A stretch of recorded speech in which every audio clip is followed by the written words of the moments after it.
Olá pessoal, espero que estejam todos bem e prontos para mais um vídeo do projeto Política na Escola. Neste último vídeo desta série, de 3 vídeos, iremos trabalhar os dois conceitos apresentados nos dois primeiros e, para exemplificar, tratar de um caso recente para demonstrar como esses conceitos funcionam na prática.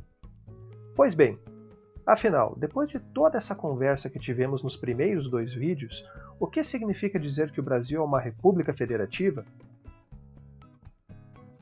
Dizer que o Brasil é uma república significa afirmar que ele é um Estado no qual o povo é o titular do poder político, apesar deste poder ser exercido, na maioria das vezes, por representantes eleitos, os quais têm o dever de prestar contas de sua atuação ao povo. Além disso, o povo pode trocar seus representantes de tempos em tempos por meio das eleições periódicas. Dizer que o Brasil é não meramente uma república, mas uma república federativa, significa dizer que esse poder político do qual o povo é titular e que é geralmente exercido por representantes, não é emanado de um único ente central, mas está descentralizado, distribuído entre diferentes entes políticos, os quais compõem o Estado e são chamados de entes federados, que são a União, os Estados, o Distrito Federal e os municípios. A partir dos conceitos que vimos e desta definição que esboçamos agora, podemos ter um vislumbre bastante resumido de como nosso país é estruturado e de como é organizado ou deveria ser organizada a vida pública. Com base nisso, vamos pensar em um problema bastante atual, por sinal, que mencionamos no início desta série de vídeos. Vamos analisar um caso colocando em prática esses conceitos que foram apresentados, demonstrando assim a importância de os conhecermos e sabermos, mesmo que minimamente como o nosso país é estruturado. A questão que colocamos lá no primeiro vídeo pode ser formulada da seguinte forma: qual o grau de autonomia destes entes federativos chamados Estados, Distrito Federal e municípios em relação uns aos outros e à União? Ou então, de uma forma mais simples e direta, aplicada a um exemplo mais concreto. Estados e municípios têm autonomia para estabelecer e manter uma quarentena, mesmo que a União defenda o contrário? A resposta para essas perguntas está na nossa Constituição Federal. Como podemos ver no inciso 2º do artigo 23, cuidar da saúde pública é uma competência comum dos entes federados. O que significa dizer que presidente, governadores e prefeitos, todos eles são responsáveis por tomar medidas para realizar esse cuidado. Todos eles têm isso em comum, eles compartilham essa competência segundo a Constituição Federal. E ser responsável por tomar essas medidas significa que os entes federados têm o poder e a autoridade para fazer isso, mas também, por outro lado, que eles têm o dever de fazer isso, não podendo eles fugirem da responsabilidade de adotar medidas para cuidar da saúde pública. Sendo assim, Presidente da República, governadores dos estados e do Distrito Federal, bem como os prefeitos dos municípios, têm em comum essa responsabilidade.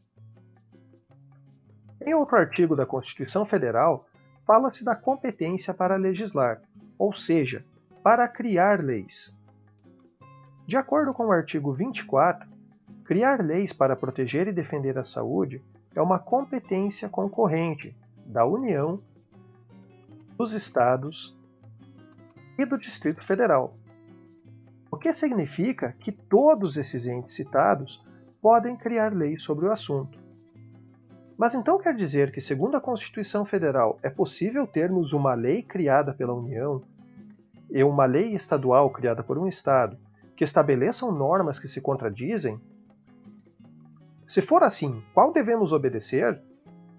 Não, pessoal, não é possível essa contradição, porque a Constituição Federal tem uma regrinha para organizar essa coisa toda.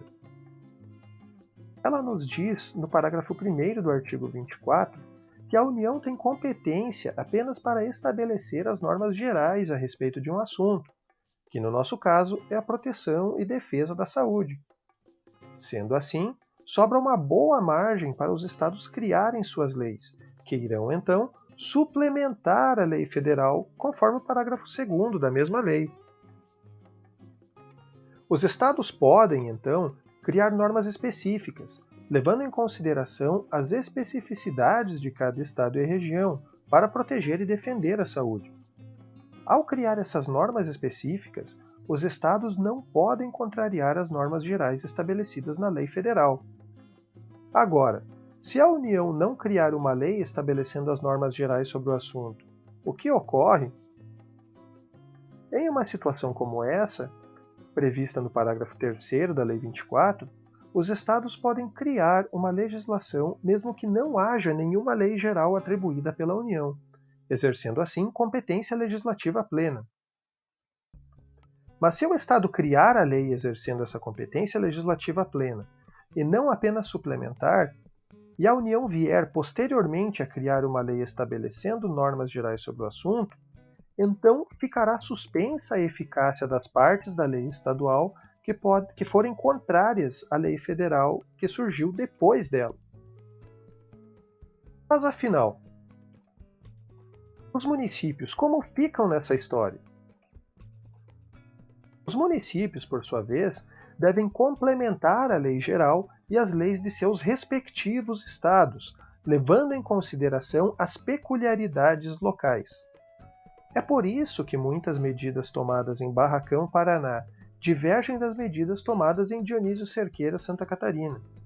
Pois apesar de serem conurbadas, isto é, as zonas urbanas são limítrofes, formando visualmente uma única cidade, elas pertencem a estados distintos, portanto, com leis estaduais distintas. Para exemplificar essa coisa toda, vamos ver um exemplo concreto para ver como tudo isso funciona. No caso da pandemia que estamos vivendo, causada pelo coronavírus, podemos ver que a União criou uma lei estabelecendo normas gerais para o enfrentamento da pandemia, com o objetivo de proteger e defender a saúde. Esta é a Lei nº 13.979 de 2020. Essa lei, ao estabelecer as normas gerais para o enfrentamento da pandemia, estabelece alguns limites para a eventual criação de leis estaduais que tenham a mesma finalidade. Isso vale também para o Distrito Federal. Contudo, existe uma discussão sobre se essa lei seria capaz de impor restrições ou limites sobre quais medidas os estados, o Distrito Federal e os municípios poderiam adotar para o enfrentamento da pandemia. Particularmente, discute-se sobre se esses entes podem ou não impor a medida de isolamento social conhecida como quarentena horizontal, a qual constitui uma medida implementada por um ato do chefe do Poder Executivo, neste caso governadores e prefeitos, em cumprimento ao artigo 23 da Constituição Federal, que estabelece, como vimos antes, que cuidar da saúde pública é competência comum de todos os entes federados. Essa discussão surgiu quando a União alterou a Lei de Enfrentamento à Pandemia por meio da Medida Provisória 926, estabelecendo que o governo federal é quem decide sobre a limitação de locomoção e definição de atividades essenciais. Essa questão foi levada ao STF por meio da Ação Direta de Inconstitucionalidade, a ADI 6.341, uma ação ajuizada pelo PDT que questiona a constitucionalidade da Lei 13.979, a Lei de Combate à Pandemia, após sua alteração pela medida provisória.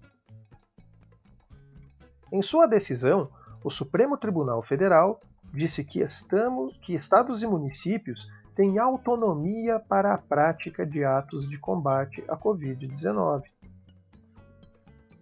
Sendo assim, eles podem adotar a medida de isolamento social horizontal, as quarentenas, e a União não pode restringir, limitar ou proibir que Distrito Federal, estados e municípios assim o façam.